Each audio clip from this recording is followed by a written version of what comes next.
Hello, guys. I know the name of this YouTube channel is Explore Your Shadow, which we haven't been doing so far.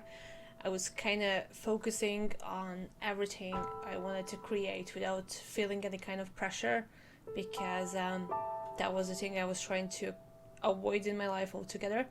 So I didn't really feel like exploring the shadows. I was more focusing on the beauty in the world and kind of, positive stuff.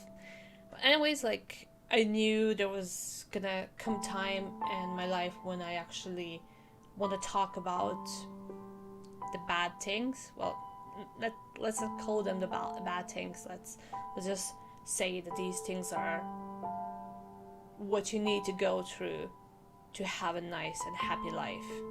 I believe that everything, all the pain and all the bad experiences that we are encountering in our lives are connected to our shadows and to the unknown, the things that are in our subconscious, and these are the things that we need to look at if we want to be happy and fulfilled in this life.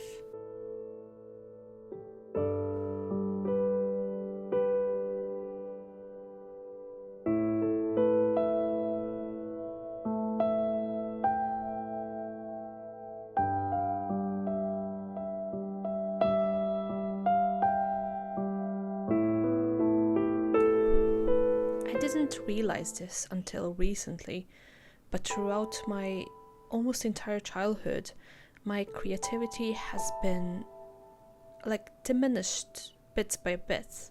So basically, when I was really, really tiny, I used to dance a lot. I used to sing, and I also loved drawing and painting. It was very peculiar because both of my parents were actually into both music, and my mom was into painting and drawing, and one would think that I had all the support I could wish for from my parents. But honestly, that wasn't the case. My mom used to revise my drawings, and then she was telling me how to make them better. I guess that was the only experience she had from her mother, and I kind of stopped drawing and painting after a while. I don't remember why, but now when I'm actually digging deep, I can see it's because I felt like I wasn't good enough, like my paintings weren't as good as hers, and I kind of felt like I should just better quit than to embarrass myself anymore. In the end, singing became my profession. I actually went to the university and I studied opera singing for almost 10 years, I'd say, even more probably. And one would think that I actually managed to suppress all my traumas and fears from my childhood about creativity, about singing. But actually, I think I became worse because now I had the skills and I didn't have any excuse to underperform. So I was pushing myself all the time, to the top of my limits, and I was never ever happy with anything I did. I was actually thinking that people are gonna love me more because of my skills, but in reality, they actually liked me less. I was living in a small community, and I was probably the only woman in the men's world because I was a singer in a heavy metal band, and at the same time I was studying opera singing to get my voice to sound better and to be able to perform better. And I remember after almost every gig I would get off the stage and people wouldn't even look at me. I mean, how would you feel? You are performing and you get off the stage and nobody tells you anything. They don't tell you whether you did good or you did bad. And that's the same thing I was getting from my parents. Because you see, I was pushing so hard because I thought that I am not good enough and that's why people don't like me. But it was actually the opposite. I was always good. It's just people didn't like me because they were jealous, including my parents, because they had their shot at the life, but they didn't took it. So They were looking at me and they were thinking, this could have been me, but it's not. It's her. We always imagine our parents as this perfect beings that don't have any negative feelings towards their children, but that's not the case. They're just normal human beings that experience different kinds of emotions towards their children. The same as we do, and the same as we will with our children. It took me long enough to figure this out because I thought that it's always about me. Like if something is wrong, it's me. It's not my parents. God forbid. The society, my friends. Why would they be jealous? And it took me long enough to actually admit to myself that I need them to say, "You're good, Anna." And this was actually my shadow in this case. The fact that I can't admit that I need other people's love and appreciation for things I do in my life. I was always going the hard road. I'm gonna do everything myself. I'm not gonna rely on anyone. And then this made me so bitter.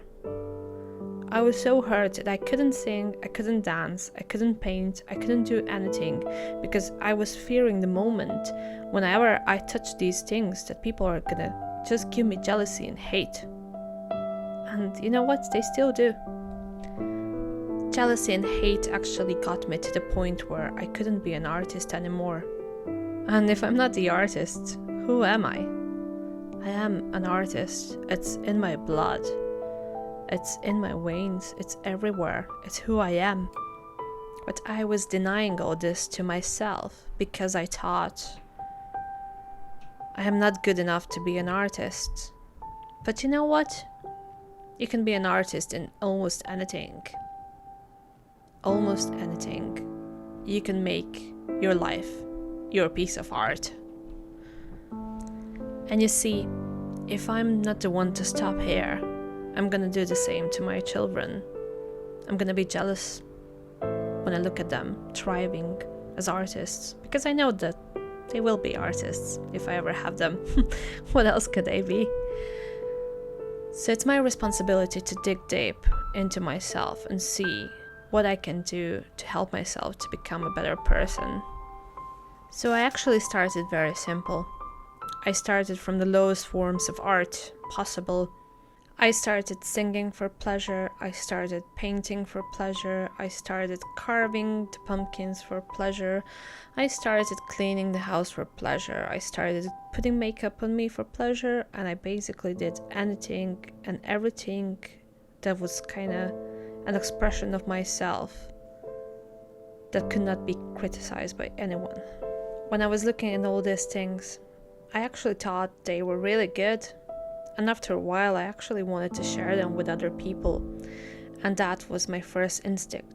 I am not trying to deny all the feelings I feel inside, which are basically that I'm really hurt by everything that was happening in my life. My artist is in bits. World can be a very cruel place, but when that cruel place is your home, then that's an entirely different level of hurt that you can go through. And the only thing that you can do is actually to admit those feelings to yourself. Yes, I am hurt. Yes, I'm suffering. Yes, I think I'm not good enough in anything I do. That's reality. There's other parts of me that actually think that I'm good enough, but I kind of made them myself. I grow them myself from seeds. But the other part is like, it's still reality, and it will be reality probably for a while. Trying to convince myself into something else, it's not gonna get me anywhere. It's not gonna get me any closer to healing. So I need to accept the fact that from my early age, nobody supported my artist. That's why this artist is still an immature baby inside me. It's a child. It's taking things too hard when it shouldn't. It's never got any support to grow up into a healthy adult, and I need to mother that child now. This is how we get from the darkness to the light, with baby steps, lighting one candle, and then another one, and then another one, baby steps. We admit what is true, and then we try to change it, but not before we looked into it, not before we admit that this is what is happening in our heart. I hope you all have the courage to look into your hearts and to find what is true. I wish you all the best on that journey.